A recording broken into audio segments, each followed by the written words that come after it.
Hello all, my name is Krishna Nayak and welcome to my YouTube channel. So guys, just yesterday मैंने पूरा का पूरा आपको पाइथन कैसे आप स्मार्टली कवर कर सकते हैं उसके बारे में वीडियो बनाया था। थोड़े इंपॉर्टेंट पॉइंट्स बोले थे। उसके बाद मेरे को बहुत सारे कमेंट्स में है ना क्वेश्चन आने लग गए कि कृष, ऐसा कुछ पाथ बनाइए कि अगर हम पाइथन सीख रहे हैं तो डेटा एनालिस्ट के लिए कैसा सीखना चाहिए, डेटा साइंटिस्ट के लिए कैसा सीखना चाहिए और क्या क्या टॉपिक्स मेन है वो कवर करना चाहिए।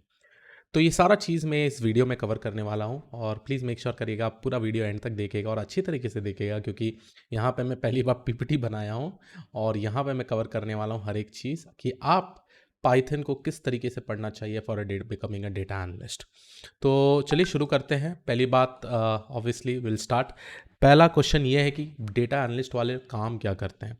देखिए गाइस, अब मैं लेफ्ट टू राइट में आपको ये पूरा डेटा साइंस का प्रोजेक्ट के बारे में समझाता हूँ कि data science projects actually start कैसे होते हैं। ठीक है, अब समझिए, आप कोई भी प्रोडक्ट बेस्ड कंपनी या सर्विस बेस्ड कंपनी में काम कर रहे हैं। प्रोडक्ट बेस्ड कंपनीज के यूजुअली क्लाइंट्स उनके ही इंटरनल डिपार्टमेंट्स होते हैं। तो दूसरे दूसरे डिपार्टमेंट क्या करते हैं, उनको प्रोजेक्ट्स देते हैं और specific related to data science उनको सॉल्व करने के लिए बोलते हैं। ऐसे ही अगर आप सर्विस बेस्ड कंपनीज में काम कर रहे हैं तो वो लोग क्या करते हैं कि क्लाइंट बेस्ड जो भी प्रोजेक्ट्स होते हैं वो आता है। तो इनिशियली आपके पास कोई डेटा साइंस प्रोजेक्ट आया तो आप इनिशियली कभी भी यहाँ पे, और roles and responsibilities data science team में बहुत सारे लोग रहते हैं। ठीक है, एक एग्जांपल मैं बोलता हूँ। फर्स्ट स्टेप यहाँ पे होता है रिक्वायरमेंट गैदरिंग। अब ये रिक्वायरमेंट गैदरिंग में दो इंपॉर्टेंट पीपल, एक है डोमेन एक्सपर्टीज, हम लोग उनको प्रोडक्ट ओनर्स भी बोलते हैं। क्लाइंट के साइड में वो प्रोडक्ट ओनर, वो मेन पर्सन कौन है जो प्रोजेक्ट डिलीवर करवाएगा और प्रोजेक्ट आपसे लेगा। बेसिकली आप जो प्रोजेक्ट डेवलपमेंट कर रहे हैं, राइट। तो क्लाइंट की तरफ से भी कोई एक प्रोडक्ट ओनर होना चाहिए, क्योंकि that will be the person will be responsible for delivering the project. उसके बाद यहाँ पे देखिए, डोमेन एक्सपर्टीज और बिजनेस एनालिस्ट क्या करेंगे, इंटरनली वो लोग डिस्कशन करेंगे काफ़ी सारा चीज़, रिक्वायरमेंट को पूरा पूरा जॉल डाउन करेंगे। वो लोग प्लान करेंगे कि कितने स्प्रिंट्स में ये सारे स्टोरीज कंप्लीट होना चाहिए, कितना टाइम फ्रेम लेके चलना है। ठीक है, फर्स्ट स्प्रिंट कितना टाइम फ्रेम का होना चाहिए। तो ये सारा का सारा प्लानिंग्स होता है। उसके बाद वंस ये रिक्वायरमेंट चले जाता है यहाँ पर, जो है डेटा एनालिस्ट और डेटा साइंटिस्ट टीम, मैं बोलूँगा इसको एनालिटिक्स टीम। ठीक है, तो जैसे ये रिक्वायरमेंट्स ये स्पेसिफिक प्रोजेक्ट्स का यहाँ पर जाता है तो डेटा एनालिस्ट और डेटा साइंटिस्ट का पहला ये काम होता है कि उनको पता लगाना है कि डेटा कहाँ से लेना है। They have to find out the source of the data to solve this problem. ये सबसे इंपॉर्टेंट चीज़ है। They have to figure it out, उनको पता लगाना है। और ये कैसे पता लगाएंगे, फिर से वो लोग डोमेन एक्सपर्ट के साथ डिस्कशन कर सकते हैं और प्रॉब्लली बिजनेस एनालिस्ट के साथ भी डिस्कशन करेंगे, पता लगाएंगे कि ठीक है, इस पर्टिकुलर प्रॉब्लम स्टेटमेंट को सॉल्व करने के लिए आपको क्या क्या डेटा चाहिए। ठीक है, तो यहाँ पर देखिए, डेटा एनालिस्ट और डेटा साइंटिस्ट उनका डिस्कशन होता है domain expert is a product manager के साथ और प्रोडक्ट ओनर के साथ। और ये डिस्कशन के बाद आउटकम ये पता चलता है कि क्या क्या डेटा काफ़ी इंपॉर्टेंट है इस पर्टिकुलर प्रॉब्लम स्टेटमेंट को सॉल्व करने के लिए, क्योंकि ये प्रॉब्लम स्टेटमेंट ये प्रोडक्ट ओनर काफ़ी अच्छी तरीके से जानता है। अगर ये नहीं जानता है ना तो आपका ज़िंदगी, मैं बोल रहा हूँ ना, there is a highest probability that the project will fail. ठीक है, अब ये दोनों डिस्कशन करने के बाद ऑब्वियसली कंपनी के इंटरनल डेटाबेस में भी डेटा हो सकता है, क्लाउड या थर्ड पार्टी एपीआईज के ऊपर डिपेंडेंट होते हैं। ठीक है, तो वो सारा डेटा वो लोग कैप्चर करते हैं, डेटाबेसेस में डालते हैं through the big data engineer team, और finally life cycle of data science project चलता है जो यहाँ पे मैं लिखा हूँ। ठीक है, तो अब मैं बोलूँ डेटा एनालिस्ट का काम दो चीज़ है बहुत ही इंपॉर्टेंट। एक है डिस्कशन करना with the product owner, find out करना कि क्या क्या डेटा इंपॉर्टेंट है स्पेसिफिक प्रॉब्लम को सॉल्व करने के लिए। उसके अलावा दूसरा जो सबसे इंपॉर्टेंट टास्क होता है, इनको बनाना पड़ता है रिपोर्ट्स। इनको बनाना पड़ता है ऐसे रिपोर्ट्स जो, और ये सारा रिपोर्ट्स क्या होता है, ऑटोमेटेड, एक ऑटोमेटेड वे में ना सारे स्टेक होल्डर्स को चले जाते हैं। अब ये रिपोर्ट्स क्या क्या टाइप के रिपोर्ट्स मैं बोल रहा हूँ, इनको बोलते हैं basically with respect to some specific data. वो लोग एनालिसिस करते हैं उस स्पेसिफिक डेटा को और एक बढ़िया सा प्रॉपर रिपोर्ट बनाते हैं with the help of business intelligence tool. ठीक है, और ये रिपोर्ट कंटिन्यूसली ऑटोमेटेड होता है, क्योंकि ये जो भी बनाते हैं reports, it is connected to the databases. ठीक है, जो भी डेटाबेसेस में ये डेटा स्टोर्ड है। ठीक है, वो लोग एनालाइज करेंगे, वो लोग समझेंगे कि इस डेटा में क्या इंपॉर्टेंट चीज़ है, और ये सारे रिपोर्ट्स बना के ये लोग स्टेक होल्डर को इसलिए देते हैं क्योंकि स्टेक होल्डर्स को डिसीजन लेना होता है। अब समझ ले, स्प्रिंट 1 में मैं एक एग्जाम्पल दे सकता हूँ। एक बैंक है, अब बैंक को एक नया लोकेशन में एटीएम खोलना है कि नहीं, तो इसका डिसीजन वो लोग कैसे ले पाएंगे। ठीक है, तो डेटा एनालिस्ट यहाँ पे बहुत ही इंपॉर्टेंट काम करता है। क्या करते हैं डेटा एनालिस्ट, वहाँ का डेटा लेती है, जैसे कितने एवरेज नंबर ऑफ ट्रांजैक्शन है, कितने लोग हैं वहाँ पे, कितने लोग वहाँ के आसपास के बैंक में विजिट करते हैं, क्योंकि एटीएम भी स्टार्ट करने के लिए बहुत सारा खर्चा है, राइट। उनको एटीएम मशीन ये सारा चीज़ डालना पड़ता है, और उसके अलावा वहाँ पे सिक्योरिटी वाले रहना चाहिए, एसी रहना चाहिए, पूरा का पूरा बहुत सारे ताम झाम है ना।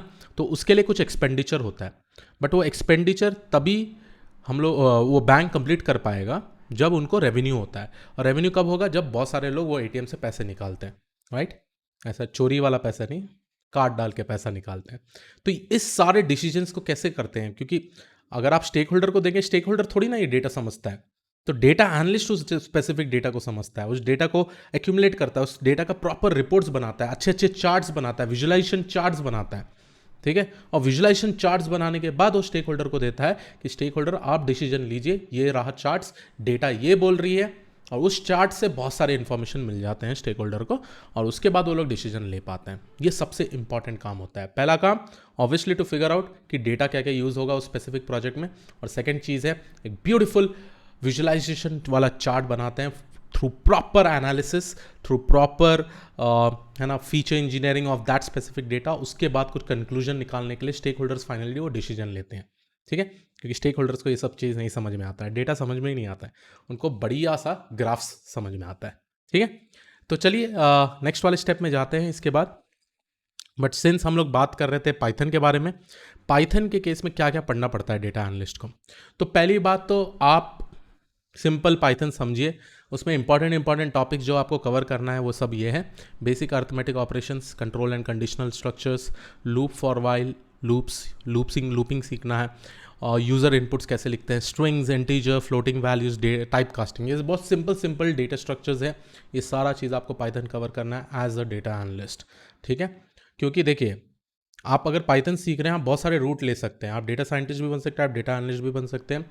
आप बेसिकली सिर्फ अगर समझ लीजिए आपको स्टैटिस्टिशियन बनना है, उस तरीके से भी आप तैयारी कर सकते हैं, ठीक है।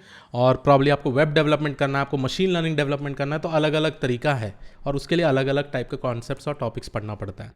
अब coming to the part 2, focus on the inbuilt data structures. यहाँ पे मैंने लिखा है string, inbuilt functions, boolean variables, list, sets, dictionaries, tuples, functions in Python, lambda function, iterator and generators, exceptional handling and importing libraries. ये सारा चीज़ आपको समझना है बहुत ही अच्छी तरीके से, और ये अभी भी मैं बोलूँगा ये बेसिक चीज़ें हैं।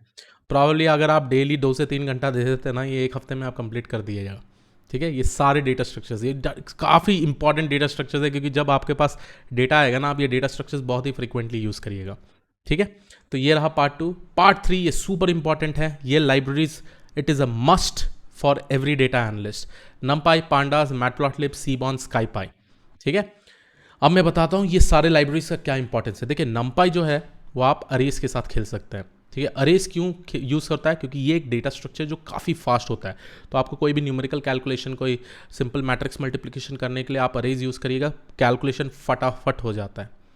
अगर मैं बात करूँ पांडास, ये आपको बेसिकली हेल्प करता है बहुत सारे अलग अलग टाइप के डेटा सेट रीड करने के लिए अलग अलग सोर्सेज से, एक्सेल, CSV फाइल, है ना, H5 format, different format, table format, ये सारा चीज़ हेल्प कर देता है ये स्पेसिफिक लाइब्रेरी।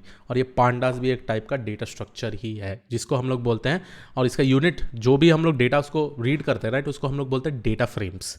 ऐसे ही डेटा सीरीज़ भी होता है, डेटा फ्रेम्स होता है, उसमें आप कॉलम्स, उसमें आप रोज के साथ खेल सकते हैं, एनालिसिस कर सकते हैं, और इतने सारे इनबिल्ट फंक्शन है ना इसके अंदर, आप बहुत सारे इनबिल्ट फंक्शंस हैं इसके अंदर पांडास के। आप हिस्टोग्राम बना सकते हैं, आप कोरिलेशन देख सकते हैं, और बहुत सारे चीज़, ठीक है। तो सुपर इंपॉर्टेंट, मेरे को अभी भी लगता है पांडास एक सबसे इंपॉर्टेंट लाइब्रेरी है पाइथन में, ठीक है, और बहुत सारे लोग यूज़ करते हैं। उसके बाद आते हैं हम लोग मैटप्लॉटलिब और सीबॉन, ये दोनों है विजुअलाइजेशन लाइब्रेरी, काफ़ी इंपॉर्टेंट विजुअलाइजेशन लाइब्रेरीज है। आपको इंटरैक्टिव चार्ट्स, आपको प्रॉब्ली एक स्टैग्नेंट चार्ट्स बनाना है, तो आप लोग बेसिकली मैटप्लॉटलिब और सीबॉन यूज़ कर सकते हैं। बहुत ही कलरफुल चार्ट्स भी बना सकते हैं, क्योंकि इनके अंदर बहुत ही सारे ऑप्शंस होते हैं, क्योंकि वो जो चार्ट्स होते हैं वो ग्राफ्स होते हैं, राइट। इसमें आप bar chart, histogram, PDF functions, सब टाइप के चार्ट्स बना सकते हैं, पाई चार्ट भी बना सकते हैं, आप हीट मैप भी बना सकते हैं, बहुत सारे अलग अलग चार्ट्स बना सकते हैं with the help of Matplotlib and Seaborn. Seaborn में और एडवांस फंक्शनैलिटीज़ भी हैं, ठीक है। तो ये 2 इंपॉर्टेंट लाइब्रेरी बहुत ही इंपॉर्टेंट है। एक प्लॉटली लाइब्रेरी भी है, उसको भी आप को पढ़ना है बहुत ही अच्छी तरीके से, ठीक है। तो आते हैं नेक्स्ट वाले लाइब्रेरी, इसको हम लोग बोलते हैं स्काईपाई। अब ये स्काईपाई क्यों इंपॉर्टेंट लाइब्रेरी है, क्योंकि हम लोग एज अ डेटा एनालिस्ट बहुत सारे स्टैटिस्टिकल एनालिसिस करते हैं, जिसको रिलेटेड हम लोग स्टैटिस्टिक्स के रिलेटेड हम लोगों को कुछ भी कोडिंग करना है, स्पेसिफिकली हम लोग स्काईपाई लाइब्रेरीज यूज़ करेंगे। और वहाँ पे होता है उस टाइप के मॉड्यूल्स होते हैं जो आपको हेल्प करते हैं स्टैटिस्टिकल एनालिसिस के लिए। तो ये वाले लाइब्रेरीज भी आपको फोकस करने हैं। अब आप सोच रहे होंगे क्रिश ऑब्जेक्ट ओरिएंटेड कहाँ है, आपको ज़रूरत नहीं पड़ेगा एज अ डेटा एनालिस्ट, क्योंकि वहाँ पे मॉड्यूलर कोडिंग नहीं लिखते हैं आप। As a data scientist probably आप मॉड्यूलर कोडिंग लिखेंगे, एज अ डेटा एनालिस्ट आप प्रॉब्ली ईडीए करेंगे, फीचर इंजीनियरिंग करेंगे, और उसके अलावा बहुत सारे रिपोर्ट्स बनाएंगे, विजुलाइजेशन चार्ट्स बनाएंगे और वो सारे चीज़, ठीक है। ये रहा पार्ट 3। अब ऑब्वियसली ये तो मैं छोड़ नहीं सकता, बहुत सारे बिजनेस इंटेलिजेंस टूल्स भी आपको आना चाहिए, ठीक है। मेरे फेवरेट तो टैब्ल्यू और पावर बीआई है, बट बहुत सारे लोग क्लिक व्यू भी यूज़ करते हैं, डुंडास बीआई भी यूज़ करते हैं, पेंटाहो भी यूज़ करते हैं, but most of the audience power BI, Tableau. अगर मेरा फेवरेट पूछेंगे तो पावर बीआई, क्योंकि बहुत सारे डेटा सोर्सेज मिल जाते हैं, इसका डेटा सोर्स मिल जाता है डेटा रीड करने के लिए, ठीक है। बट टैब्ल्यू बहुत ही अच्छा इंटरैक्टिव चार्ट्स बना देता है, मतलब अगर मैं बात करूँ चार्ट्स का, थोड़ा अट्रैक्टिव दिखता है टैब्ल्यू में when compare to power BI. But हाँ, अगर मैं ऑडियंस पूछूं अभी फिल वक्त, शायद पावर बीआई का ज़्यादा हो, है ना। तो ये रहा बिजनेस इंटेलिजेंस टूल। पाइथन के बारे में मैंने सब कुछ डिस्कशन कर लिया है, बट हमेशा एक थोड़े पॉइंट्स मैं बोलना चाहता हूँ जो रिमेंबर कर। जब आप ये सारा चीज़ पढ़ते हैं ना, don't be hard on yourself, ठीक है। हार्ड नहीं होना गाइज, आराम से पढ़ना है, ठीक है। आज नहीं हुआ कल हो जाएगा, ठीक है। Give your self time. Second point ये है, कभी भी कोई नया चीज़ सीखने के लिए थोड़ा टाइम लग सकता है किसी लोगों को, ठीक है। ऐसा नहीं कि एक ही दिन में, सबका दिमाग अलग अलग होता है, राइट। लर्निंग स्ट्रैटेजी सबका दिमाग अलग अलग होता है, थोड़े लोगों को थोड़ा ज़्यादा टाइम लगता है, थोड़े लोगों को कम टाइम लगता है, ठीक है। Don't worry much of the outcome. देखिए आप at the end of the day skill sets basically बना रहे हैं, राइट। और ये स्किल सेट कहीं ना कहीं काम आएगा।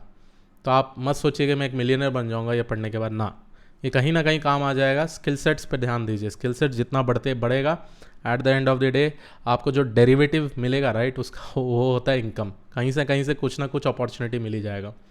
Keep on preparing and learning continuously. आपको कंटिन्यूस पढ़ना है, तभी होगा पॉसिबल गाइस, ठीक है। अगर 1-2 दिन आप एक्सटेंसिवली पढ़ेंगे और थर्ड दिन छोड़ देंगे, ये नहीं है पॉसिबल, ठीक है। और ऐसे भी हो सकता है आप डीमोटिवेटेड फील करें, डीमोटिवेटेड फील नहीं करना है, और गूगल को अपना प्यारा भाई, दोस्त सब बना लेना है, क्योंकि गूगल के पास सारा सोल्यूशन है। तो आई होप आप लोगों को ये वीडियो अच्छा लगा हो, आपको ये पाथ अच्छा लगा हो। अगर आप जानना चाहते हैं स्टैटिस्टिक्स में क्या क्या पढ़े एज अ डेटा एनालिस्ट, उसका भी मैं वीडियो बनाता हूँ। और मैं एक आपको complete road map of Python in 2022 के बारे में बताऊँगा, कैसे आपको फॉलो करना चाहिए। So yes, this was it from my side. Have a great day, thank you and all, bye bye, take care.